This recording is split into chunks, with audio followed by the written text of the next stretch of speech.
Okudun ba деп сұра дейді. Болды. Қанша жаттадың деп сұрамай қой дейді. Не бір қапыздарды көргенбіз өйткені таң намазына тұрмайды. Көрдіңіз ба? Таң намазы бұл күйеу балаңның шынайы бет пердесін ашатын намаз дейді. 200-ді ма, сенің алдыңа келіп мынадай ма, ананың алдына барып мынадай. Ондай таң намазын оқитын адам мұнафықтықтан айырылады, білесіздер ғой, 200-ліктен айырылады. Жамағатпен, өзі емес. Жамағатпен оқитын адам дейді. Сондықтан ана қызымызды беретін кезде өте сақ болу керек та. Бізде жаңағы дүниесіне қарап беріп жатыр да, ол бәрібір бақытқа апармайды ол дүние. Уайымға апарады. Бәрінің сұрайтыны осы болды да. Үй жоқ болса, машинасы жоқ болса, қаңғып жүрген біреу не істейсің жалаң аяқ? Қашан ол жағдайын жасайды, қартайып өлесің бе? Сен бала туасың деген сияқты әңгімелер естіп. Міне осы сөз сен бақытты болмай ақ қоя салшы деген әңгіме ғой. Бақытты болмай ақ қоя сал сен деген әңгіме негізі астында сондай әңгіме да. Өзің келгенде ше ханшайым. Баяғыда сен келген кезде жыртық лашықта тұрдың ғой. Сөйтіп күйеуің екең салдыңдар үйді. Дұрыс па? Қандай берекелі отбасы болды, ол қыз тәрбиеледіңдер. Енді бүгін Айдаспаннан келтіріп алған адам құсап отырсың ғой мысалға да. Болмайды да, үлкен қате да ол.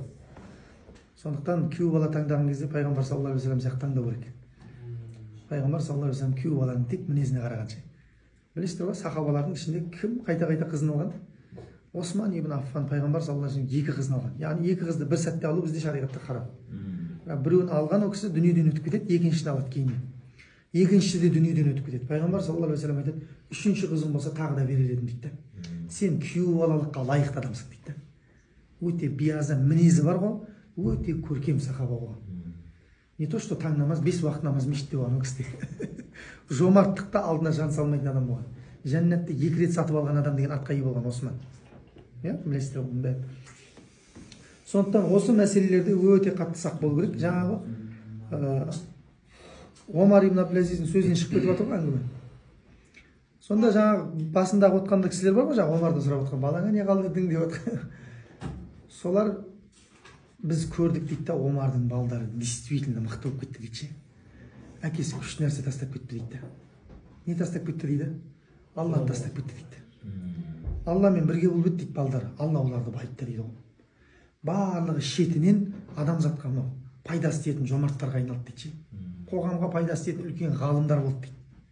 Одан кейінгі келген халифа Сүлейман ибн Абдул-Маликті көрдік дейді. Ол дүниеден өтіп бара жатқан кезде әрқайсысына пәленше 1000 динардан тастады дейді балаларын. Пәленше 1000 динар деген алтын ақша, ділда. Пәленше 1000 динардан тастады дейді.